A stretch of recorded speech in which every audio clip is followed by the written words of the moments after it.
So tell us how the abstract expressionism came through it, and maybe touch upon your background in other forms of art for us. Well, I was an art major, painting major, but also an art education major. And so abstract expression was the one genre I never got. So when I first started teaching just out of college, I was latching on to French Impressionists because Monet and Renoir and all these other artists really painted landscapes that I was really enamored of. But abstract expressionists, which meant non-objective.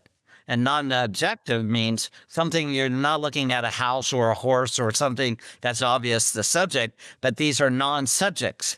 And so the famous abstract expressionists would say their paintings end where your imagination begins. And so I took it on to learn about what I never understood. And then once I started understanding it, then I started teaching it, and people really took to it. So it's the most popular workshops that I teach around the country. And I'm just growing as when I learn something, I teach it. I don't covet information. I want to share information. And I've always been that way. So how do you go about teaching people you talked about abstract expressionism, you not quite getting it. How do you teach people to get it? How do you really open that up in people's mind when what they want to do is photograph a mountain range or an animal or something like that? I'm taking them polar opposite. I'm taking them into really junkyards and places that look really unsavory. And yet, when they come away with something extraordinarily beautiful, it's really highly rewarding. And I do it through very elaborate, well thought out lectures that I spend years assembling. So I don't take it lightly. And I can, I show one shot, I'll show a series of shots of Jackson Pollock, which was this painter, if you're not aware, who threw paint on the floor. And it's beautiful, but it's completely abstract and complex. And then I show the side of a freight truck driving 65 miles an hour down a freeway, where I've taken a picture of the side of the truck and I call it a Jackson Pollock, and nobody even questions it because in fact it looks just like the previous artwork that I've shown them. And so that really starts to sink in that you can find art anywhere. You just have to have the imagination and the eye to see it. But it takes time, and it takes lectures, and it takes redundancy. And then suddenly it's like working on a muscle. It starts to relax, and they start to see art anywhere around them. And that really is the source of that quote. Yeah, and isn't that beautiful when you start seeing art everywhere? That's really the source of such fulfillment and happiness that certainly I believe in life, right?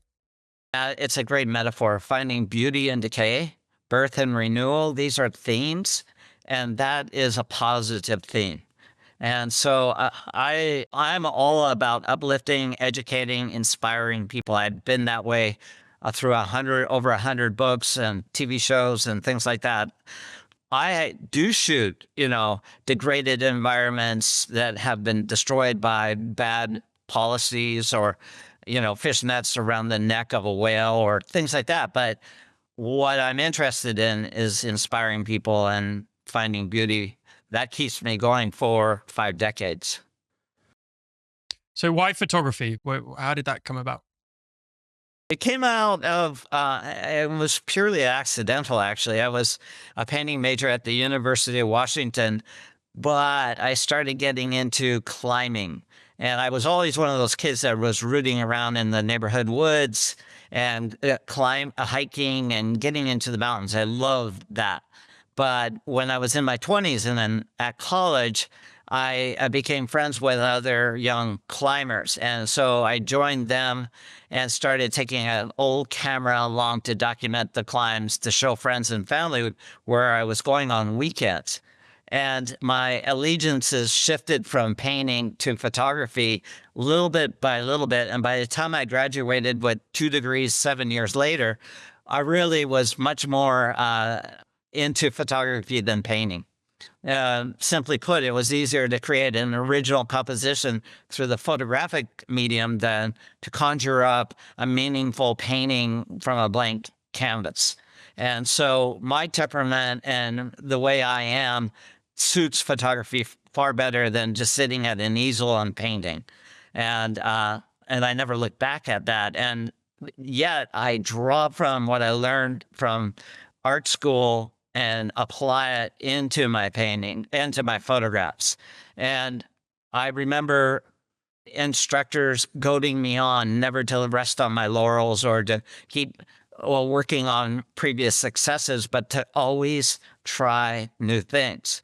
And photographically, then I've expanded and I keep expanding. The work I'm doing today, people would never expect of me. I'm doing a book called Act of Faith that looks at world's big religions, but also voodoo, shamanism, things that people would never associate with Art Wolfe, the wildlife photographer. And yet another body of work was called The Human Canvas, where I painted over 100 individuals into really ornate backdrops that I had previously created.